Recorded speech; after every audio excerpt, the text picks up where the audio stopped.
નમસ્કાર દર્શક મિત્રો, સ્વાગત છે તમારું ગુજરાત માહિતી યુટ્યુબ ચેનલમાં। આજના તાજા અને મહત્વના આપ સૌનો ઉપયોગી 20 મોટા સમાચાર વિશે આ વિડીયોમાં વાત કરીશું, તો છેલ્લે સુધી જોતા રહેજો। આજના સૌથી પહેલા સમાચાર વિશે વાત કરીએ તો ગરમીને લઈને હવામાન વિભાગ દ્વારા મહત્વની આગાહી કરવામાં આવી છે।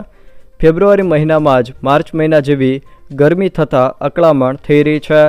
જોકે હવામાન વિભાગ દ્વારા ગરમીને લઈને મોટી આગાહી કરવામાં આવી છે। હવામાન ખાતાએ ગરમીને લઈને આગાહી કરતા જણાવ્યું છે કે સૌરાષ્ટ્ર તેમજ દક્ષિણ ગુજરાતના દરિયાકાંઠે ભેજવાળા અને ગરમ પવન ફૂંકાય એવી શક્યતાઓ છે। જોકે આજથી 2 દિવસ ગરમીનો પારો ઊંચકાશે। દરિયાકાંઠાના વિસ્તારોમાં તાપમાન સામાન્ય કરતાં ઊંચું પણ રહી શકે। રિઝર્વ બેંક ઓફ ઇન્ડિયા દ્વારા માર્ચ મહિનામાં ક્યારે બેંકો બંધ રહેશે તેને લઈને બેંક રજાઓની યાદી જાહેર। માર્ચ 2025ના મહિના દરમિયાન બેંકો વિવિધ રાજ્યોમાં કુલ 14 દિવસ માટે બંધ રહેશે, જેમાં 5 રવિવારના કારણે પણ બેંકો બંધ રહેશે, જેમાં 2 તારીખ, 9 તારીખ, 16 તારીખ, 23 તારીખ અને 30 તારીખે રવિવારના કારણે બેંકો બંધ રહેશે અને 2 શનિવારના કારણે પણ 2 દિવસ બેંકોમાં રજા રહેશે, જેમાં 8 તારીખ અને 22 તારીખ, 8 તારીખે બીજો શનિવાર અને 22 તારીખે ચોથો શનિવાર। જોકે 13, 14 અને 15 માર્ચે હોલિકા દહન અને ધૂળેટીના કારણે અલગ અલગ રાજ્યોમાં બેંકો અલગ અલગ દિવસોમાં બંધ રહેશે। ઈદ ઉલ ફિત્રના કારણે 31 માર્ચે બેંકો બંધ રહેશે। વકફ બિલને કેન્દ્રીય કેબિનેટની મંજૂરી। કેન્દ્રીય કેબિનેટ દ્વારા વર્ષ સંશોધન બિલને મંજૂરી આપવામાં આવી છે। સંસદમાં બજેટ સત્રના બીજા ચરણમાં આ બિલ રજૂ કરવામાં આવે એવી શક્યતાઓ છે। સંસદમાં બજેટનું બીજું સત્ર 10મી માર્ચથી 6 એપ્રિલ સુધી ચાલશે। નોંધનીય છે કે અગાઉ 13મી ફેબ્રુઆરીએ વકફ બિલ મુદ્દે સંસદીય સમિતિનો રિપોર્ટ સંસદમાં રજૂ કરવામાં આવ્યો હતો। જોકે આ રિપોર્ટના આધારે જ બિલનો નવો ડ્રાફ્ટ તૈયાર કરવામાં આવ્યો છે, જેને આજે મોદી કેબિનેટે મંજૂરી આપી છે। 5 વર્ષમાં કેટલા ખેડૂતોને પાક નુકસાન સહાય મળી? ગુજરાત વિધાનસભા ગૃહમાં ચાલી રહેલા બજેટ સત્રમાં કૃષિમંત્રી રાઘવજીભાઈ પટેલે પાક નુકસાન સામે ચૂકવેલી આર્થિક સહાય અંગે માહિતી શેર કરી હતી।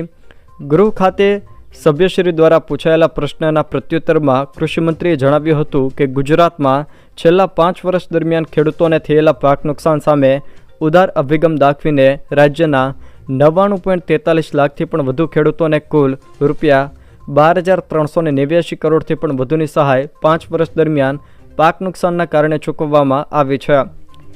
ગુજરાતના વિવિધ વિસ્તારોમાં ભૂકંપના આંચકા નોંધાયા। અમરેલીના ખાંભામાં ભૂકંપનો આંચકો નોંધાયો છે। ખાંભા તાલુકાના ગ્રામ્ય વિસ્તારોમાં 7:33 આ ભૂકંપના આંચકા અનુભવાયા। જોકે ધરા ધ્રુજતા ગ્રામ્ય વિસ્તારોમાં લોકોમાં ફફડાટ જોવા મળ્યો છે। 2ની તીવ્રતાનો ભૂકંપનો આંચકો અનુભવાયો। જોકે ગાંધીનગર સિસ્મોલોજી વિભાગે આ ભૂકંપનો આંચકો 2ની તીવ્રતાનો નોંધાયો હોવાનું પુષ્ટિ કરી છે।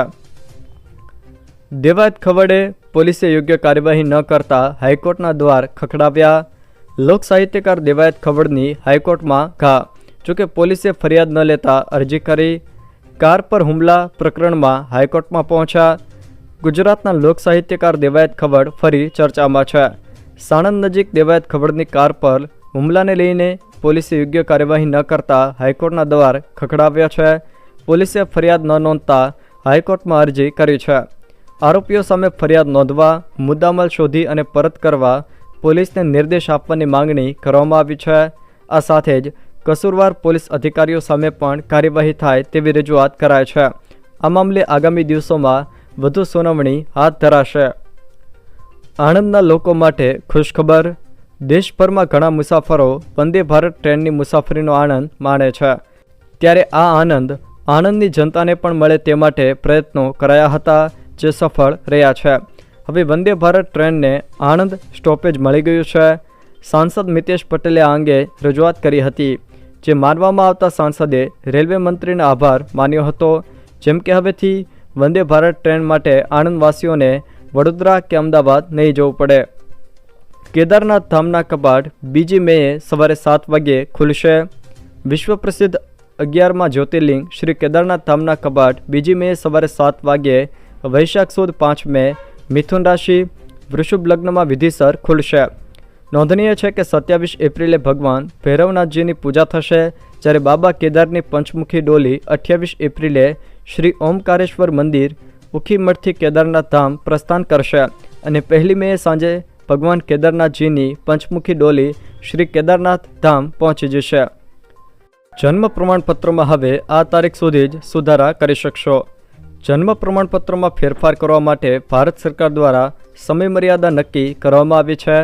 એટલું જ નહીં, લોકોના જન્મ પ્રમાણપત્રો બન્યા નથી તે લોકો આ તારીખ સુધી જ જન્મ પ્રમાણપત્ર માટે અરજી કરી શકે છે.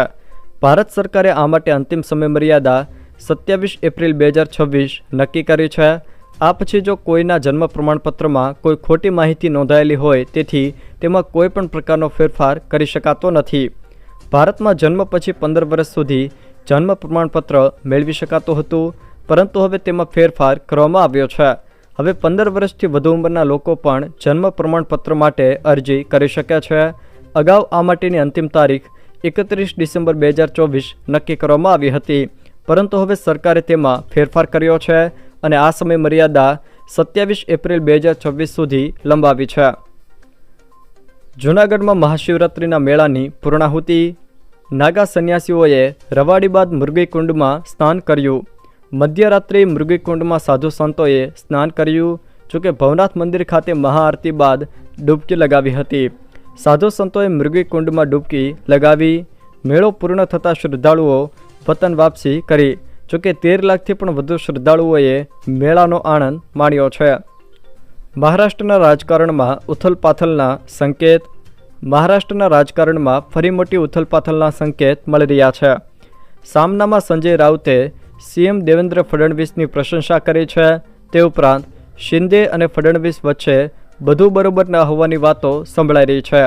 તો એનસીપી શરદ પવાર પ્રમુખ જયંત પાટીલની ભાજપ પ્રમુખ સાથેની મુલાકાતને મહત્વપૂર્ણ માનવામાં આવી રહી છે. જોકે પહેલાં એક કાર્યક્રમમાં પીએમ મોદી અને પવાર વચ્ચેની નિકટતા પણ નોંધપાત્ર છે. શાળા સહાયકની ભરતી ખાનગી એજન્સીઓ કરશે. સરકાર એજન્સી દ્વારા શિક્ષકો આઉટસોર્સ કરવામાં આવશે. સામે આવેલી માહિતી અનુસાર ગ્રેજ્યુએટ પ્લસ બીએડની લાયકાત ધરાવનાર શિક્ષક બની શકશે, જેમને 21,000 રૂપિયા મહેનતાણું આપવામાં આવશે. નિયામક પ્રાથમિક શિક્ષણ દ્વારા ઝોન વાઇઝ કે જિલ્લા વાઇઝ એજન્સી નક્કી કરવાની કાર્યપદ્ધતિ અંગે સૂચના અપાશે.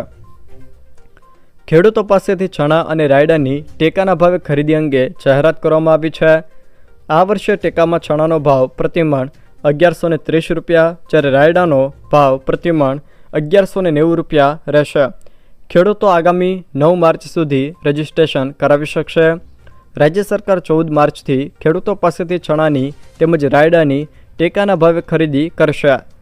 ગુજરાતના ખેડૂતોના આર્થિક રક્ષણ માટે તેમના ઉત્પાદનોના પોષણક્ષમ ભાવ મળી રહે તેવા હેતુથી વર્ષ 2024-25માં ચણા અને રાયડાની ટેકાના ભાવથી ખરીદવાનું ખેડૂતો પાસેથી સરકારે આયોજન કર્યું છે. જેમાં ચણા પાક માટે પ્રતિ ક્વિન્ટલ 5,650 રૂપિયા અને રાયડા પાક માટે પ્રતિ ક્વિન્ટલ 5,950 રૂપિયા ટેકાનો ભાવ જાહેર કરવામાં આવ્યો છે. ટેકાના ભાવ કરતાં બજાર ભાવ નીચા જાય ત્યારે ભારત સરકાર પીએમ આશા એટલે કે પ્રધાનમંત્રી અન્નદાતા આય સંરક્ષણ અભિયાન યોજના અંતર્ગત PSS હેઠળ રાજ્યમાં ચણા અને રાયડાના પાકની ટેકાના ભાવે ખેડૂતો પાસેથી ખરીદી કરતી હોય છે. રાજ્યના તમામ જિલ્લાઓમાં ચણા અને રાયડાની ટેકાના ભાવે ખરીદી કરવા આગામી 9 તારીખ સુધી ખેડૂતો ગ્રામ્ય કક્ષાએ ઈ-ગ્રામ કેન્દ્રો ખાતેથી વીસી મારફતે વિનામૂલ્યે નોંધણી નાફેડના ઈ-સમૃદ્ધિ પોર્ટલ ઉપર કરી શકશે. રાજ્યમાં ચણા અને રાયડો પકવતા ખેડૂત ભાઈઓને નોંધ લેવા અપીલ કરવામાં આવી છે. વિવિધ ખરીદ કેન્દ્રો પર રાજ્યમાં ચણા અને રાયડાની ખરીદી તારીખ 14 માર્ચ 2025થી કરવામાં આવશે. ઝારખંડ સરકારે ગુટખા તેમજ પાન મસાલા પર પ્રતિબંધ લગાવ્યો. ઝારખંડ સરકારે રાજ્યમાં ગુટખા અને પાન મસાલાના વેચાણ, સંગ્રહ અને વપરાશ પર સંપૂર્ણ પ્રતિબંધ લાદવાનો ઐતિહાસિક નિર્ણય કર્યો છે.